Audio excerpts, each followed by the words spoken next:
Pastor Mark here with my friend Brian Eichelberger, and you have got a great band that we're really excited to introduce everybody to, the Sing Team. But first, maybe start with your story, your upbringing, your conversion, musical experiences, and then I'd love to hear about your family and community group and how that led to the Sing Team, because you've got this enormous Muppets-meet-Marvin-Gaye-Spirit-filled fun fest that my kids love and are singing all day and dancing around the house. Sweet. But that really came out of your relationship with Jesus and your wife and your extended community. So maybe start with your story and we'll go that direction. Yeah.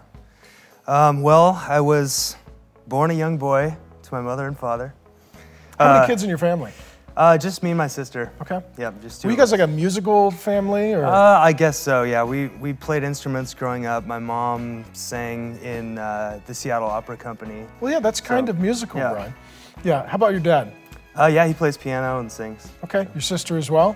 Yeah, she actually plays cello in the Sing Team, so. So party worship team. So you grow up as a kid in community, lots of music, and it's just part of who you are growing up.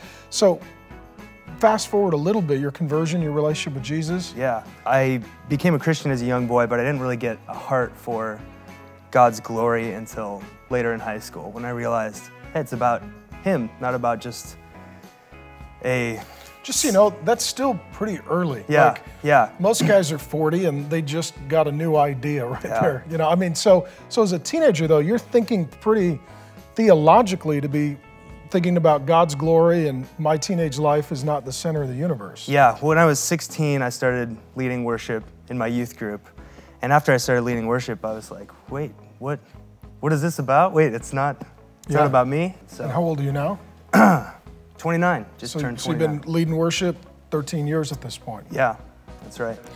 So you were leading worship at Mars Hill Church. You came in, and I think Pastor Tim Smith, now our lead pastor in Portland, he really loved you like a brother, and he was really excited about you, and he wanted to encourage you, and you started arranging string arrangements for some of the larger events at Mars Hill, and started playing in his band, playing bass, and then start leading worship yourself.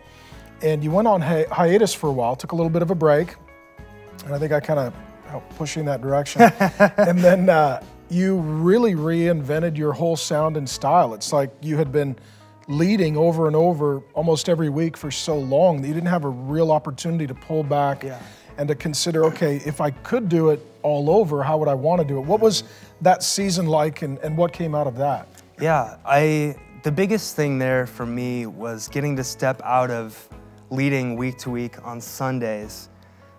Helped me kind of look at myself and say, okay, what is my personal worship life looking like? And I was kind of realizing I was leading out of something that wasn't an overflow of what God was already doing in my heart. And seeing that personal worship informs the rest of what I do in leadership and worship leading kind of shifted the way that I thought about my worship band. It's like, hey, I wonder if the same thing is true for a band. If we get together and worship as a community first, get to know each other, encourage each other to be disciples. And do life together. Yeah. Friendship, meals, husbands, wives, singles, marrieds, little kids. Yeah. Yeah, and so really first worshiping in that community setting before we go in front of 1,000 people and lead them in worship was like, it just kind of changed everything. Like we were unified like no other group that I've gotten to be a part of in leading worship. What a privilege to carry everything to God in prayer. I want to publicly thank you. You're a godly man, you're a good husband, you're a good father, you love Jesus, you've got great theology, you're also a great artist. You could work professionally touring, doing music, you could work professionally and do have side gigs as a producer and an engineer. And you've decided to love the church, and you've decided to serve the church. And on behalf of the church, I just want to say thank you, because we love you and we're very honored to have you. Thanks, Pastor Mark. And lastly, you guys do have a new EP out. We have a little revolution we're working on to start a record label with Mars Hill Music. And they've got the cool photo of most of the band, including the kids on the back. And it's a good 5-song EP, and you can find out more about the band and also find the album and help support the cause at marshill.com/music. And again, you're looking for the latest Sing Team project. And the hope and the goal out of this EP is ultimately for you guys to release a full studio album before too long. And so this is the beginning, we hope, of big things to come. Take it to the Lord in prayer.